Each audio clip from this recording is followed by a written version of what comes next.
Before orcs came from Draenor to Azeroth, the human kingdoms enjoyed a relative peace most of the time. One of the human kingdoms, Lordaeron, was ruled by King Arthas Menethil for 50 years, and his wife Queen Lyanne Menethil. They had one child, Princess Kil'jaeden Menethil, however they had no male heir, yet. 2 years after Kil'jaeden's birth, the royal couple would get their baby boy, a prince of fair hair and blue eyes. It is said that on the day he was born, the very forests of Lordaeron would whisper his name, Arthas. Arthas was born 4 years before the start of the First War, meaning that his life would be one that would bear witness to many battles, wars and violence, some of which he would participate in. War would define his life, and at one point he would become one of the most powerful creatures Azeroth would ever know. But we are getting ahead of ourselves. In the 4th year before the Dark Portal, we are taking a look at a young, cheerful, blonde boy. The First War was a conflict that started when Arthas was only 4 years old. However, as the kingdom of Lordaeron was pretty far away and the First War was concentrated on the area around the kingdom of Stormwind, it didn't really affect him directly. There are varying sources on when the First War ended, and it has been inconsistent throughout the years, but the most recent source, Chronicle Volume 2, states that the First War was over in year 3 after the Dark Portal. To summarize, the First War started when the powerful wizard Medivh, controlled by the fallen titan Sargeras, helped an orc warlock called Gul'dan, who united the orcish clans and used them for Legion's goals from a deep state group called the Shadow Council, opened the Dark Portal, letting orcs come through from Draenor to Azeroth. The war seems to have lasted for 3 years and ended with a horde victory, with the city of Stormwind being destroyed, its king being dead and its citizens in exodus. They found refuge within the kingdom of Lordaeron. Among the refugees was Prince Varian Wrynn of Stormwind, who met with 8-year-old Prince Arthas, and two became very good friends who'd often spar, though Varian is said to have been better in combat. That's not to say Arthas had no training. He had 2 great teachers. The first one was Muradin Bronzebeard, one of the greatest dwarf warriors of all time, and the other was Uther the Lightbringer, one of the first 5 original paladins who would show Arthas the ways of the light. At one point, Jaina Proudmoore, a bright child skillful in the ways of magic, would be traveling to Dalaran for her studies, and would cross the path of Arthas, who became infatuated with her. Throughout all his life, Jaina Proudmoore would pretty much be the only person Arthas would be in love with. In that same year, Arthas would be invited to a farmstead owned by a man called Yorum Balnir, and would assist the mare Brightmane in giving birth. The foal would be named Invincible by Arthas according to the tradition of Lordaeron, where horses are named for a quality. For example, Terenas' horse was called Courageous. After a few years the horse would grow up and Arthas would take great joy in riding it often. Those were some of his happiest days, and he truly loved Invincible. However, 10 years after Invincible's birth, when Arthas was 18, in the early year 13 after the Dark Portal, the two went riding during a snowstorm. This would prove to be a fatal mistake, as while doing a jump over an embankment, Invincible would slip and his legs would be broken. Too far away to seek help and unable to help the horse himself, Arthas stabbed Invincible through the heart. This moment would prove to be the key moment in Arthas' life, and it's not an overstatement to say that it would affect the future of the entire world. Arthas vowed to himself that from then on, he would always protect others no matter what kind of sacrifices were asked of him. This vow would later prove to only guide him in his downfall, sadly. The death of Invincible would be what Arthas thought of as his only mistake in life.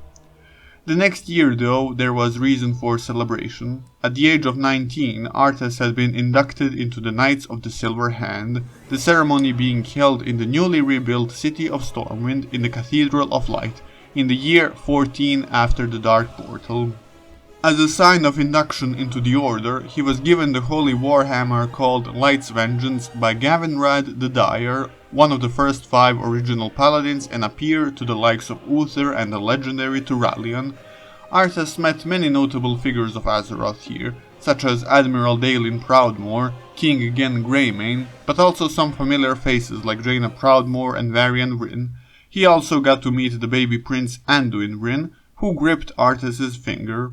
Around this time too, Arthas saw the future warchief of the Horde Thrall while visiting Ner'zhul Keep, which was an internment camp for the orcs after the Second War. During this time, Aedelas Blackmore, who was in charge of the keep, sent his mistress Taratha to Arthas' chambers, but he refused her because of his love for Jaina, which would only grow further later when he visited Dalaran and the two finally shared their first kiss.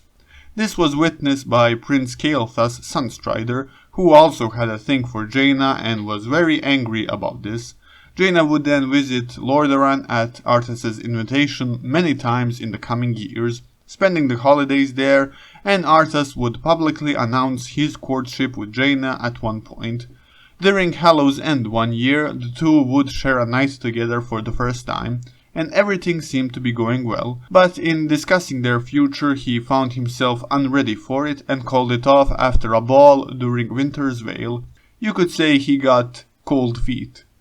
Jaina went back to Dalaran after that to continue with her magical studies. Shortly before the start of the Third War, Arthas would be in Stratholme as one of the jurors during the trial of Tirion Fordring, who was accused of having aided an orc called Aethrig. Tirion Fordring was one of the first 5 original paladins. Tirion would be sentenced to excommunication and exile, which is the state we would find him during vanilla World of Warcraft. Tirion Fordring would be a great enemy to Arthas much later in his life, but again we are getting ahead of ourselves and we will talk about that later. Now we need to step back a long time ago. After this point, forces much greater than Arthas could imagine would dictate the course of the rest of his life, so consider this as sort of an interlude. So creatures called the First Ones created the universe as we know it and ordered it into 6 cosmological powers: life, death, order, disorder, light and void. Every cosmological force has its own domain and its own pantheon, a group of supreme beings exemplifying the force. For the purposes of the story of Arthas, we will be taking a look at the lore of the Force of Death. The domain of Death is a place called the Shadowlands, and its pantheon are called the Eternal Ones. One of them was called Zovaal. He was the Arbiter, a being that judged the souls of mortals that came unto the Shadowlands and decided their afterlife in accordance to the laws of the First Ones. However, he was not really a big fan of these laws and wanted to change them, but this required massive amounts of power which could only be obtained from a creature such as a world soul, which are nascent titans sleeping inside of planets.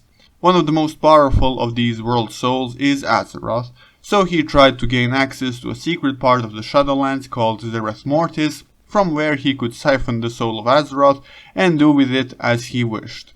He was caught and banished to a place called the Maw, however, and bound using domination magic, which subjugated the victim to the will of the caster.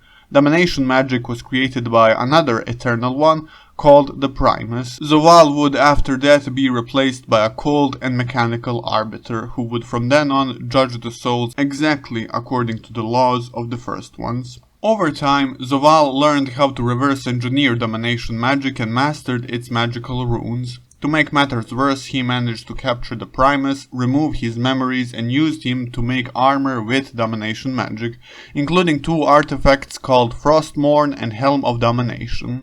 Zovaal also had spies in the Burning Legion in the form of Dreadlords. I'm telling you this because during the destruction of Draenor, the warchief of the Horde at the time would cause a portal storm on Draenor, and would escape through one of these portals. This warchief is Ner'zhul. He served the demon lord Kil'jaeden, who caught him in one of these portals and bound him within a set of armor given to the Legion by the Dreadlords. This armor included the Helm of Domination. Ner'zhul, bound within the armor, was sent in a block of ice to Azeroth, and he landed in Northrend, in a region called Icecrown. The sword Frostmourne also landed nearby. Ner'zhul's psychic powers would be expanded in a major way, and he could wield domination magic because of the Helm of Domination, and would subjugate the denizens of Northrend throughout the years. He would make contact with a Kirin Tor mage called Kel'Thuzad, who would come to Ner'zhul in search of power and would become a great follower of Ner'zhul, now called the Lich King.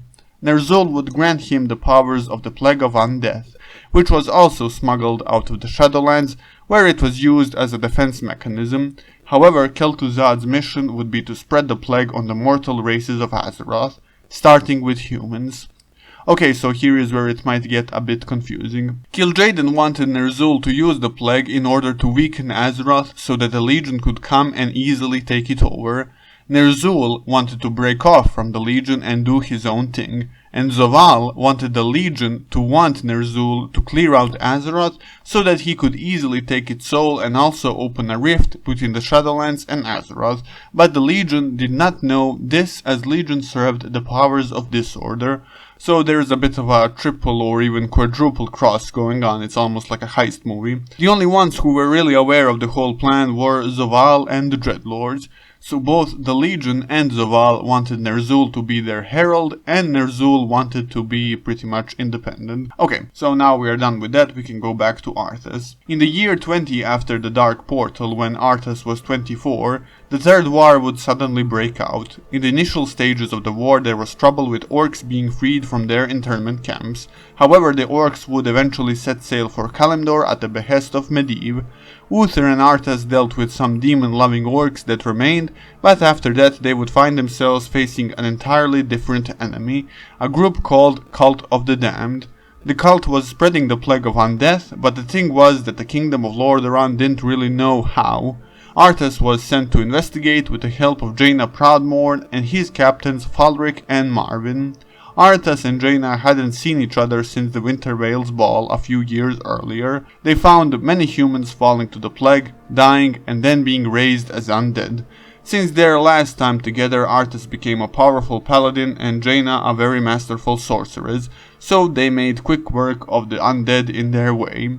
Eventually they would reach a granary which they figured out was contaminated with the plague. Kel'Thuzad was shipping the infected grain to all surrounding towns from a town called Anderhal, where Arthas and the gang faced the necromancer and slew him, though Kel'Thuzad was adamant that he would be back. He also told them that he served Mal'Ganis, a dreadlord, and the group would then travel north towards the city of Stratholme, where Arthas served as a juror in Tyrion's trial not too many years before. They stopped to rest at the town of Heartglen, but there would be no rest as an army of undead were making their way towards them, so Jaina teleported and got Uther and more reinforcements while Arthas protected the village. After the chaos, Jaina and Arthas could finally get some rest, and they shared a night together once again. However, this passion would be short-lived, for the next day was about to change everything. The group arrived at Stratholme. However, the grain was already spread throughout the city, and everyone was or was going to be shortly infected with the plague of undeath.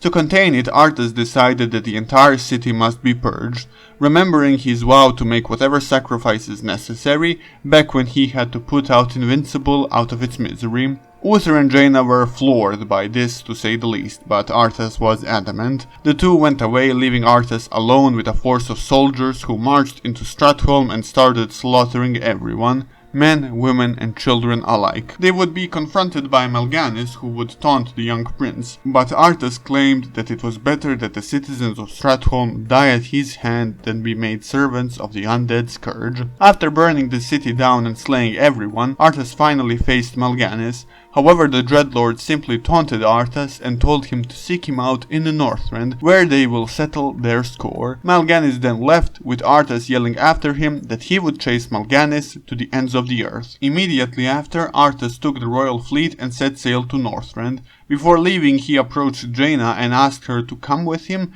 which she refused. The following day, her and Uther would pay a visit to the ruins of Stratholme, and she would tell Uther where Arthas took the fleet. Here she was also approached by Medivh, who told her that the coming doom would only be stopped if they went to the distant lands of Kalimdor. She would consider doing this in the following months, conferring with her mentor, Archmage Antonidas. Medivh had approached many before her, but only her and Warchief Thrall would listen. A month later, in the year 21 after the Dark Portal, Arthas, his captains, and his troops would land on the shores of Daggercap Bay on Northrend. Here they would meet Muradin Bronzebeard, one of Arthas' teachers that we mentioned earlier, and an expedition of dwarves who were seeking a sword that we mentioned earlier as well, called Frostmourne. Arthas and Muradin united their forces and took down the undead in their way, combing through the eastern Northrend for Mal'Ganis and Frostmourne. Back home, Uther told King Terenas where Arthas went, so Terenas sent out an emissary to Northrend, who arrived in Arthas's base camp at this time, and one of Arthas's captains, a man called Luke Valenforth, was the one to welcome the emissary. However, the human army was a bit far from their ships and there were undead in the way, so they decided to cut through the forest. When Arthas got word of this, he found it unacceptable and went around with Muradin and the mercenaries he found in the depths of Northrend. Together they would destroy the ships his army was aiming to get at. However, when his people finally cut through the woods and saw the ships burning with Arthas, Muradin and the mercenaries present, Arthas blamed the burning on the mercenaries and ordered them killed, before proclaiming that no one gets to go home until their job is done. The fighting in Northrend intensified over the coming days. Muradin was seeing that something was changing within Arthas, and Arthas was indeed a different man now, with the only thing in his mind being his mission and vengeance, something that should never be on the mind of a paladin. Earlier in the expedition, one of his captains would remark that Arthas didn't even flinch, even though the northern winds cut to the bone. The mission and vengeance were both close to being finished, as they were on the verge of assaulting Mal'Ganis' main base of operations. But the only way to finish the undead off was if he could get a hold of Frostmourne, or so Arthas thought. So he and Muradin went out to look for it, while his army protected the base. They finally reached it within a cave. Spirits there were serving as guardians of the cave, but they were not protecting the sword. They were protecting those who would seek it out from the dark powers of Frostmourne. Either way, Arthas and Muradin made short work of them and entered the cave. There was an inscription of the dais that said, "Whomsoever takes up this blade shall wield power eternal. Just as the blade rends flesh, so must the power scar the spirit." Muradin figured the blade was cursed and wanted to get out, but before he could do that, Arthas proclaimed that he would pay any price to protect his home and his people, and took up the blade that broke free of its cursed ice. A shard of ice hit Muradin and knocked him out. Arthas thought Muradin was dead and left with the sword, discarding his holy hammer. Muradin would wake up sometime later with severe memory loss and would wander Northrend for years to come. With the power of Frostmourne, Arthas led a strike at Mal'Ganis' base, razing it to the ground. When he reached Mal'Ganis, the Dreadlord asked him if he heard the voice in the sword and what the voice told him. The voice was Ner'zhul, the Lich King. Seeing as how the Lich King wanted independence of the Scourge from the Burning Legion, Ner'zhul demanded that Arthas slay Mal'Ganis, something which caught the Dreadlord by surprise. Arthas slew Mal'Ganis in one fell swoop. He would then lose himself to the frozen wastes of Northrend, wandering and getting further maddened by the whispers of Ner'zhul. His whole army would be turned into soldiers of the Scourge, and he would return home to a grand welcome party.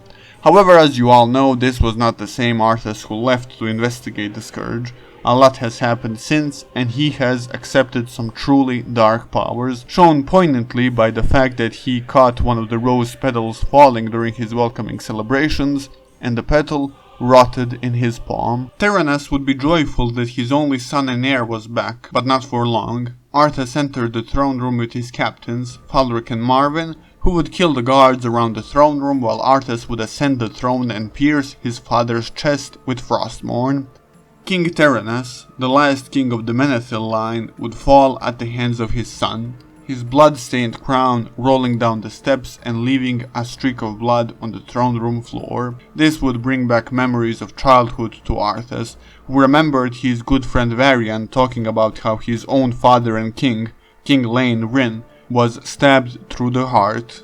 Arthas would proclaim that the kingdom of Lordaeron shall fall, and that from its ashes shall arise a new order that would shake the very foundations of the world. Arthas killing his father would haunt the Lordaeron throne room for years to come, as one can, to this day, hear the faint cheers of the crowd, Arthas' words to his father, and Terenas' shock at what transpired when walking through the haunted halls of Lordaeron. The stain of Terenas' blood would remain there in the next decades to come. The crown would be taken by the survivors of what was soon about to happen to Lordaeron, and it would be hidden in Stormwind, where it was buried on the island with the lighthouse just off the shore of the harbor. Arthas became the first human Death Knight. Before him, Death Knights were raised by Gul'dan during the Second War by infusing the wicked souls of fallen orc warlocks into the bodies of Stormwind soldiers who lost their lives during the fall of Stormwind at the end of the First War. This time Arthas was still in his body, but that body was now cold and pretty much dead,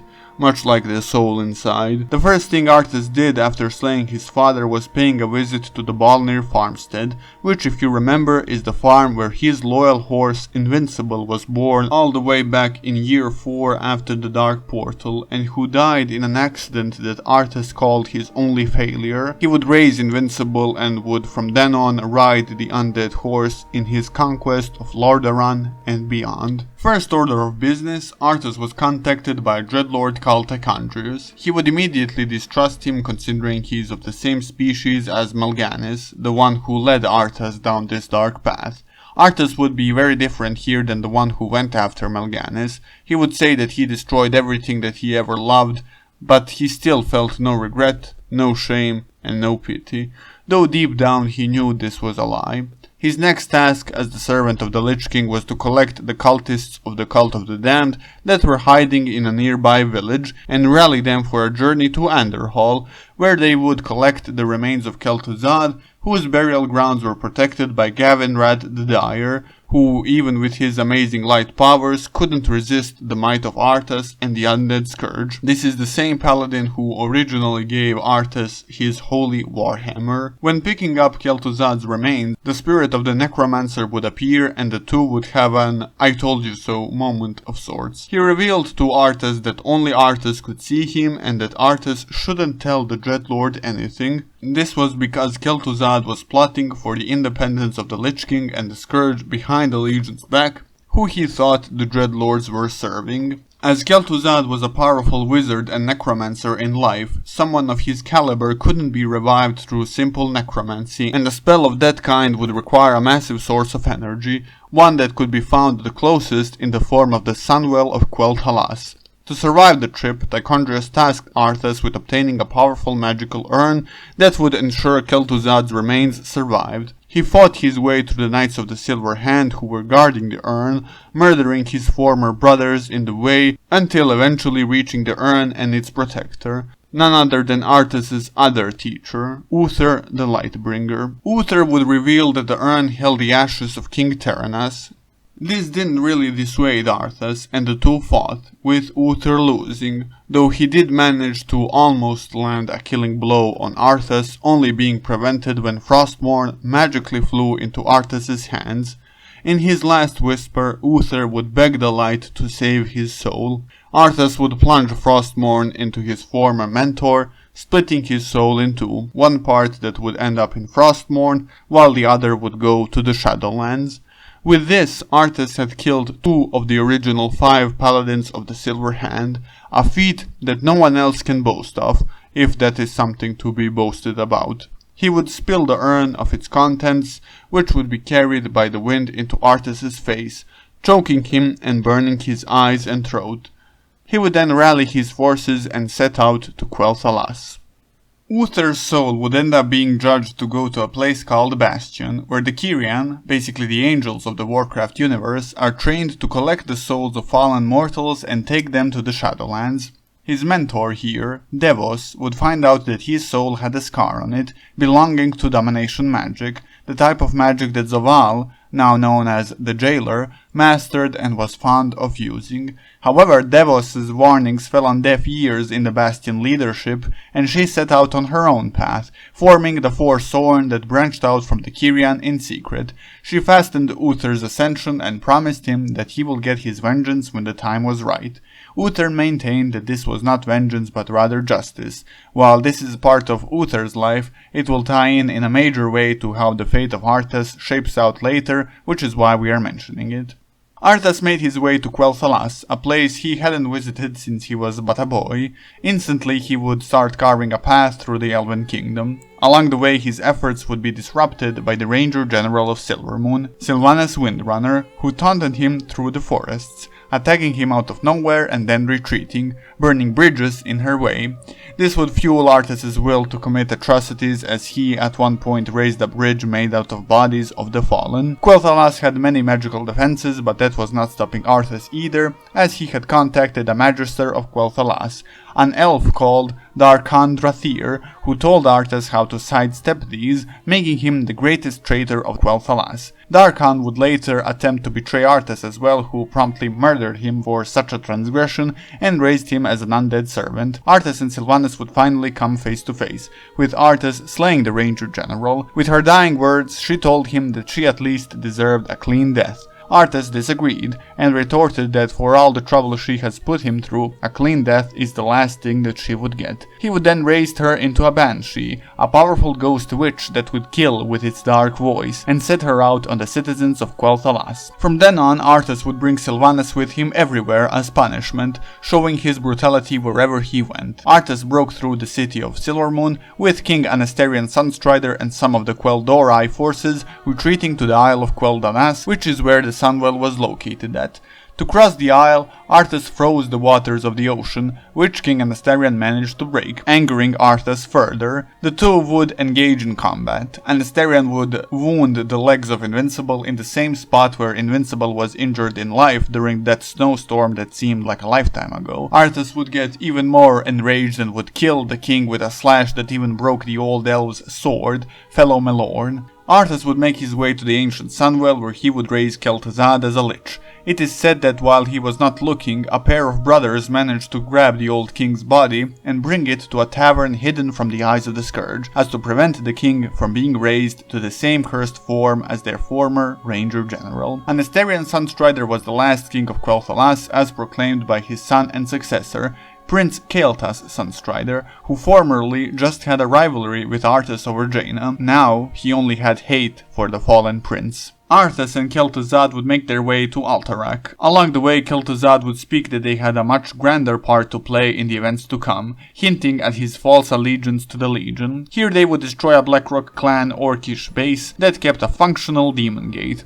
through which they were able to talk to Archimonde, the second of Sargeras' lieutenants next to Kil'jaeden. He told them to head to Dalaran from where he could be summoned. Sylvanas was present for this, and she could feel a hint of regret in Arthas, specifically because that's where Jaina Proudmoore, the love of Arthas' life, was, but he quickly silenced her with his powers. Dalaran was now the next target of the Scourge, and the undead host made their way there. In the distance, over the walls of Dalaran, Jaina Proudmoore could see Arthas was approaching the city. She asked Antonidas, her mentor and the leader of the Kirin Tor, if he wanted her help in defending the city, but he ordered her to quickly take their people over the Great Sea to the distant lands of Kalimdor, following the words of the spirit of the one they knew as the Prophet, but who was in fact Medivh. She quickly left for Kalimdor, taking a force that would be known as the Alliance Expedition. Shortly afterwards, Arthas breached the gates of Dalaran, fought through its magical defenses, and killed Archmage Antonidas. Kel'Thuzad would then summon Archimonde in a long ritual during which he was protected by Arthas and Legion forces sent from the Twisting Nether to aid them. Archimonde was then summoned to Azeroth, sparking the second invasion of the Burning Legion, a whole another phase of the already bloody Third War. Archimonde told them that the Lich King was of no use to the Legion anymore, and placed Tychondrius in charge of the Scourge, with Arthas privately questioning Kel'Thuzad about what would their role now be. But the Lich assured him that all was going according to the Lich King's plan. They would fall back while Archimonde would destroy the city in a dark, demonic ritual. The Third War would progress throughout the northern part of the Eastern Kingdoms, with the demons making quick work of what was left of the human defenders there. The next part of the Legion's plan was to get to the continent of Kalimdor to the west, and destroy the Night Elf world tree Nordrassil. Underneath it was the second Well of Eternity, which they planned to use as a gateway for Sargeras. As a brief history lesson, the first invasion of the Burning Legion occurred 10,000 years ago, where the Legion attempted to use the first Well of Eternity to bring demons and Sargeras in. But the portal exploded, and with it the entire mega-continent of Kalimdor that would be separated into many fragments, forming the new continents of Azeroth. The Legion would make their way to the ancient continent of Kalimdor, the landmass that still called itself after the original mega-continent. Battle would rage across Kalimdor, and in desperation of the battle, Tyrande Whisperwind, the High Priestess of the Night Elves, would release the powerful demon hunter Illidan Stormrage from his captivity lasting 10,000 years. We don't need to get into the full history about Illidan, that will be a video of its own someday, but what is important for the story of Arthas is that Illidan was very known for wanting power, usually no matter the expense. A very ends justify the means kind of person. Kel'Thuzad knew of Illidan and he told this to Arthas, because Kel'Thuzad wanted to use Illidan to destroy the Legion without him and Arthas having to actually betray the Legion. So Arthas went to the corrupted forests of Felwood and met Illidan in battle there, though interestingly, the battle went nowhere as they were a perfect match for each other in combat. Arthas told Illidan that Tychondrius was in Felwood, and that he was keeping a powerful artifact known as the Skull of Gul'dan with him. When asked why he told him that, Arthas said that his true master had no love for the Legion either. That was enough for Illidan, who went to the said spot, consumed the Skull of Gul'dan, becoming something between a demon and a night elf, and proceeded to dispatch Tychondrius with haste. Though because of his transgressions, with consuming the powers of demons and all, he was exiled from the Night Elf society by his brother, Malfurion Stormrage, who was also a leader of the Night Elves along with Tyrande Whisperwind. The third war would keep going for a little while longer, though eventually the Legion lost, with Archimonde being destroyed.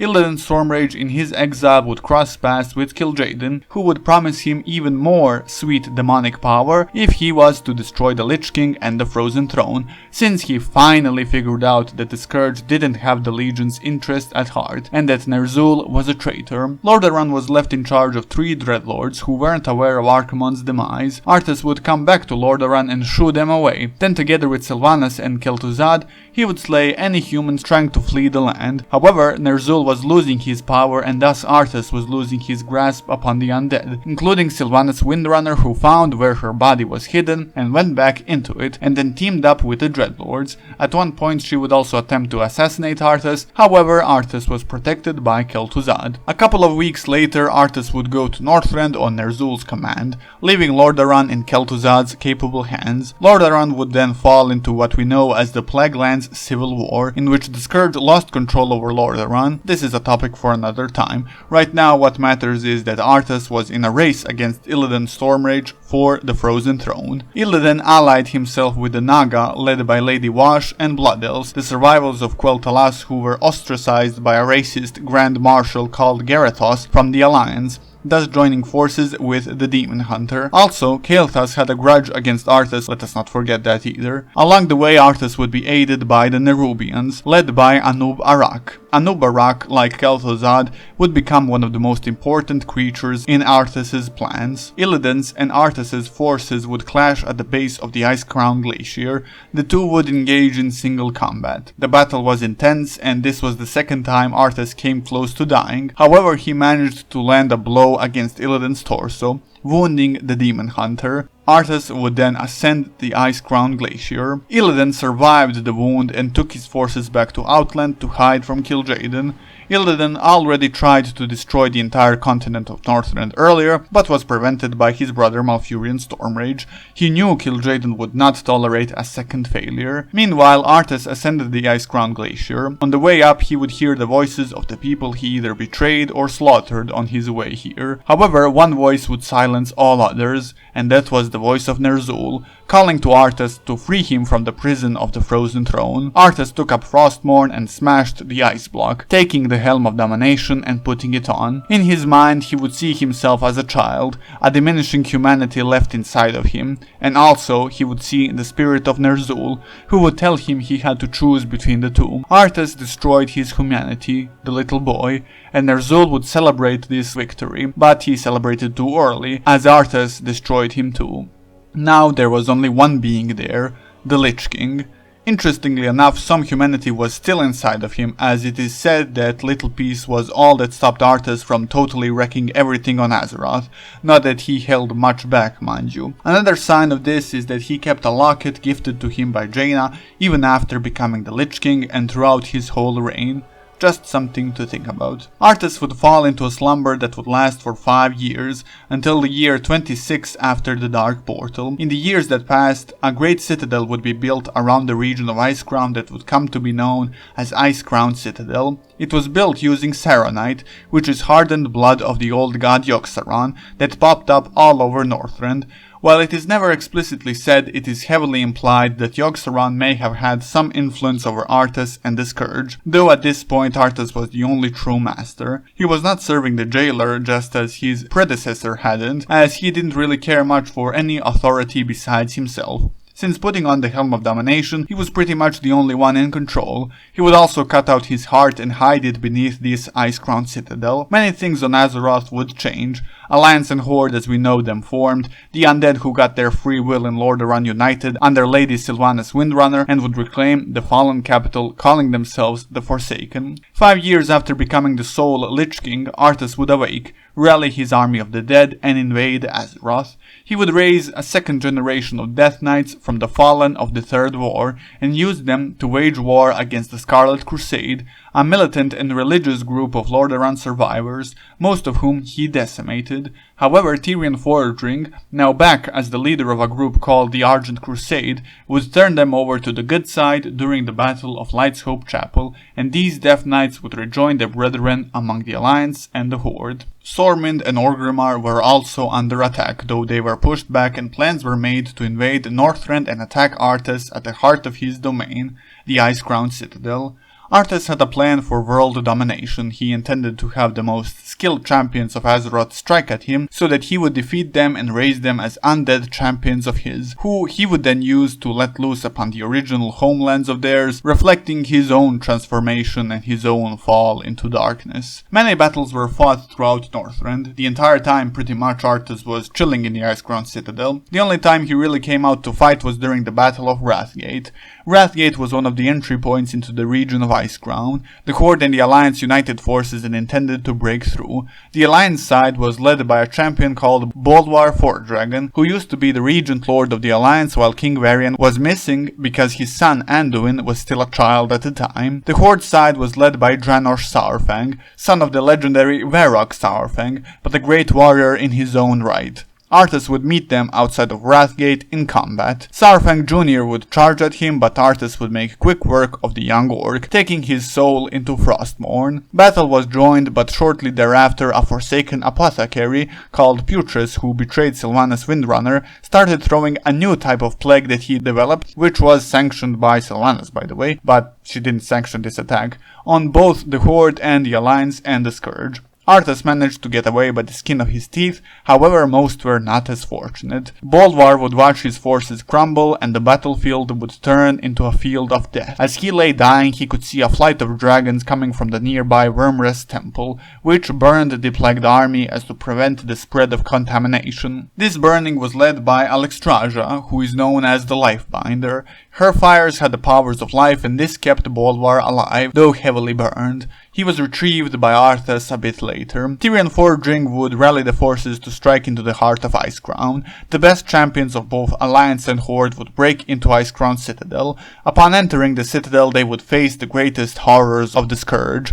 All along the way, they would be haunted by the screams of tortured Bolduar, who Arthas kept suspended above the frozen throne. Arthas' plan of the greatest heroes of Azeroth coming to him was now coming to fruition. While storming the Citadel, the Horde and the Alliance got into a beef, as they always do, and they had a little air fight. However, it was all settled when the heroes of Azeroth faced the raised Draenor Saurfang. He was now a Death Knight of the Scourge and had to be put down. Varrock Saurfang and King Varian Wrynn would meet on the balcony where Draenor fell. Varian showed true honor by setting aside their differences and letting Varrock take his son's body for a hero's funeral in peace. Meanwhile, the rest of the force kept ascending the Icecrown Citadel. After fighting more monstrosities, they would reach the top of the frozen throne and stand face to face with Arthas, the Lich King. Tyrion charged at Arthas, but Arthas turned him into an ice cube and proceeded to fight the greatest heroes Azeroth had to offer. As many before them, they fell to the might of the Lich King, and Arthas proclaimed himself the victor. However, Tyrion was still alive and managed to send out one last prayer to the light for hope. Light obliged, so he broke through the ice with his holy sword, the Ashbringer, and struck a killing blow at Arthas while also raising the heroes of Azeroth. Frostmourne was shattered, and Arthas lay on the cold floor of the peak of the citadel, dying. In his final moments, the spirit of his father Terenas would appear before him, reminding him that no king rules forever. Arthas' last words were that he only saw darkness before him, and darkness he did see, for at this time Devos, the rogue Kyrian, and Uther descended upon Iceground Citadel through the Spirit Realm and took Arthas' soul. Instead of taking it to the Arbiter to be judged for a proper place in the Shadowlands, however, they took the judgment upon themselves and brought Arthas' soul above the maw, where the worst of the souls go for eternal damnation. Uther would hold the soul of Arthas, waiting to drop him, lamenting that Arthas used to be his student. Devos told him that it was time for vengeance, but Uther reminded her that it was not vengeance, but justice. This distinction is very important, as paladins are never supposed to act based on vengeance, something that Uther definitely did here, even if he claimed otherwise. Arthas' cursed soul would fall into the maw, where it would be instantaneously claimed by Zovaal, who kept it in a chamber within Torghast, the Tower of the Damned, in the form of a blue soul crystal. He had further plans for Arthas, ones that would come to fruition about a decade later. After the fall of Arthas, Bolvar took it upon himself to become the Lich King. He would keep watch over the Damned for 8 years, until Sylvanas Windrunner would come to the Citadel, defeat Bolvar, and break the Helm of Domination, opening the way to the Shadowlands. Heroes of Azeroth were called upon again to save the world, chasing after Sylvanas and the kidnapped world leaders, among which was Anduin Wrynn. Sylvanas had a vested interest into bringing Anduin into the fold, but she did not want to force her will upon him, at least not at first. Anduin was to be the next vessel of Zovaal, essentially the next Lich King just without the crown, and his job would be to collect the sigils of the Shadowlands, which are the keys necessary to access Zereth Mortis, the very heart of the Shadowlands, from where Zovaal could reshape reality as he saw fit, using the soul of Azeroth. Of course, Anduin would never agree to this, so a new Morn blade had to be constructed, through which Zovaal would completely dominate Anduin. So Zovaal went into his soul vault and took the crystal that contained the last remnant of the soul of Arthas. What remained of Arthas was a twisted and tortured soul, and it would power the new blade, Kingsmourne, which was then used to dominate Anduin. A year later, in the year 36 after the Dark Portal, Zovaal would succeed in his plans and break into the heart of Shadowlands, where the champions of Azeroth would finally face Anduin and free him, whereupon that last remnant of Arthas' soul would be unbound and dissipate into nothingness. Finally, all that remained of Arthas, a once noble prince who only wanted to protect his homeland and loved everyone around him, turned into his own biggest nightmare, was gone.